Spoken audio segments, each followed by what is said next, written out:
लो जी, जो मुसलमान चाह रहे थे कर्नाटक के डिप्टी सीएम मुसलमान होना चाहिए या कुछ अहम मंत्रालय की बात की जा रही थी, वो तो नहीं मिला। लेकिन कांग्रेस ने एक बड़ा फैसला किया है।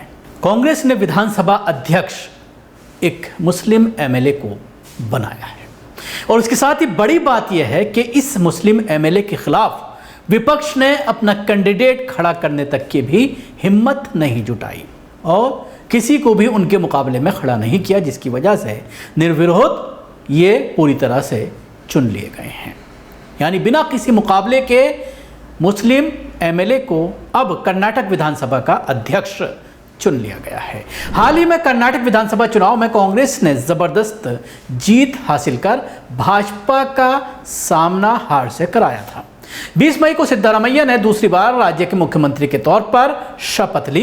इसके अलावा डीके शिव कुमार ने डिप्टी सीएम के तौर पर जिम्मेदारियां संभाली। इसके बाद खबरें थी कि कोई भी शख्स राज्य की विधानसभा का अध्यक्ष बनने को तैयार नहीं था, लेकिन बुधवार को खबर मिली कि पूर्व मंत्री और 5 बार के विधायक खादर सब की इत्तेफाक राय से विधानसभा अध्यक्ष चुन लिए जा चुके हैं। पूर्व मंत्री और कांग्रेस के 5 बार के विधायक यूटी खादर बुधवार को सर्वसम्मति से कर्नाटक विधानसभा के अध्यक्ष चुने गए। कर्नाटक विधानसभा का अध्यक्ष बनने जा रहे 53 वर्षीय खादर इस पद की जिम्मेदारी संभालने वाले पहले मुस्लिम एमएलए होंगे। मुख्यमंत्री सिद्धारमैया ने अध्यक्ष पद के लिए खादर के नाम का प्रस्ताव रखा और उप मुख्यमंत्री डीके शिव कुमार ने इसका समर्थन किया। पद के लिए कोई अन्य दावेदार सामने नहीं आया। अस्थायी प्रोटेम अध्यक्ष आरवी देशपांडे ने मुख्यमंत्री के जरिए पेश किए गए प्रस्ताव पर वोटिंग कराई गई और इसे विधानसभा के जरिए सबकी इत्तेफाक राय से पास किया गया। परंपरा के मुताबिक सत्तारूढ़ पार्टी के उम्मीदवार को आमतौर पर सर्वसम्मति से अध्यक्ष के तौर पर चुना जाता है। खादर ने पिछली विधानसभा में विपक्ष के उप नेता के तौर पर भी जिम्मेदारियां निभाई थी।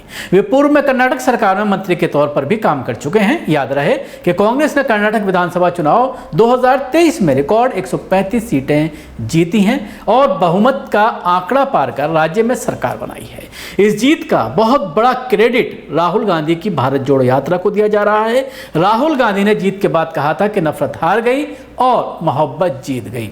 राहुल गांधी ने भारत जोड़ो यात्रा के दौरान कहा था कि मैं इस नफरत में बाजार में मोहब्बत की दुकान लगाने आया हूं। और ये बयान राहुल गांधी का काफ़ी वायरल हुआ था, काफ़ी फेमस हुआ था। तमाम पोर्टल्स ने इसी तरह की हेडिंग्स बनाई थी मोहब्बत की दुकान को लेकर।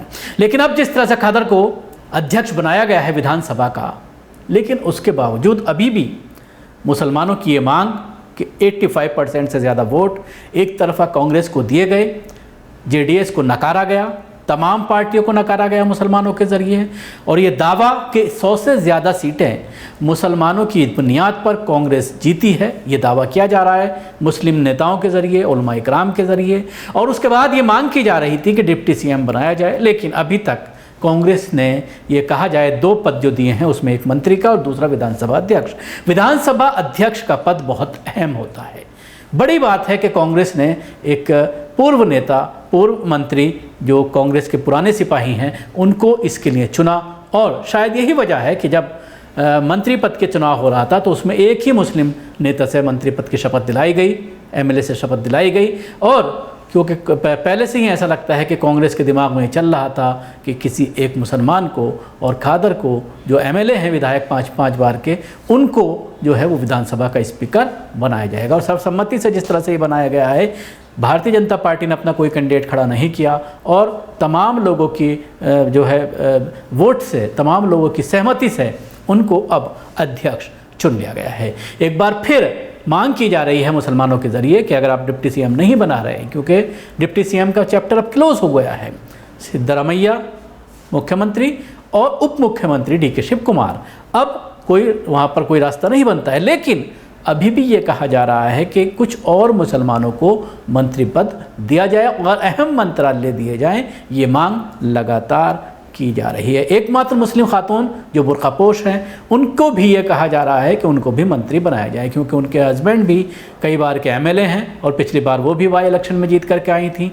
जिस तरह से उन्होंने हिजाब को लेकर के लगातार बयान दे रही हैं जीतने के बाद से, और बार बार उनके ज़रिए ये कहा जा रहा है कि पहले ही कैबिनेट में इस बैन को हटा लिया जाएगा, ये उनके ज़रिए दावा किया जा रहा है। ये तो अब देखने वाली बात होगी कि कांग्रेस इस पूरे मामले को लेकर किस तरह से देखती है, कांग्रेस की क्या मंशा है, क्या वाकई में वो इस विवाद में पड़ना चाहती है, या फिर जो चीज़ को बीजेपी करके चली गई है उसमें किसी तरह का रद्दोबदल नहीं करेगी, कोई तरमीम नहीं करेगी, कोई चेंज नहीं करेगी। ये तो आने वाला वक्त बताएगा, और पहले ही कैबिनेट के बाद इस पर से पर्दा उठ जाएगा। दूसरा सवाल खड़ा हो रहा है बजरंग दल पर बैन का।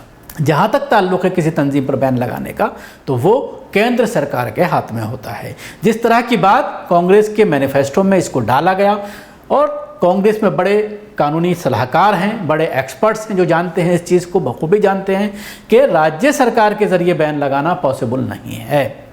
तो आखिर ऐसा वादा कांग्रेस के ज़रिए क्यों किया गया, ये भी एक बड़ा सवाल है। हालांकि अब सोशल मीडिया पर लगातार ये मांग की जा रही है कि जो वादा किया गया था कांग्रेस के ज़रिए मैनिफेस्टो में, वो तुरंत बजरंग दल पर बैन लगाए, और अगर बैन नहीं लगता है तो जो लोग क्रिमिनल गतिविधि में इन्वॉल्व हैं, जिन लोगों को बचाया गया है पूर्व सरकार में, जिस तरह से मुसलमानों की लिंचिंग हुई है, कई दंगे हुए हैं, जिस तरह से मुसलमानों को मारा काटा गया है, उनके खिलाफ ऐसे मामले दर्ज किए जाएं देशद्रोह के तहत, उनके खिलाफ सख्त कार्रवाई की जाए, उनको गिरफ्तार किया जाए, सलाखों के पीछे डाला जाए। इस तरह की मांग अब लगातार उठने लगी है। शुक्रिया, आपको हमारी कोशिश कैसे लगी जरूर बताएं। हमारे यूट्यूब चैनल को सब्सक्राइब करना ना भूलें, इसके साथ ही बेल आइकन जरूर दबाएं, और आप ये वीडियो फेसबुक पर देख रहे हैं तो पेज को लाइक करें और उसके साथ ही फॉलो भी करें।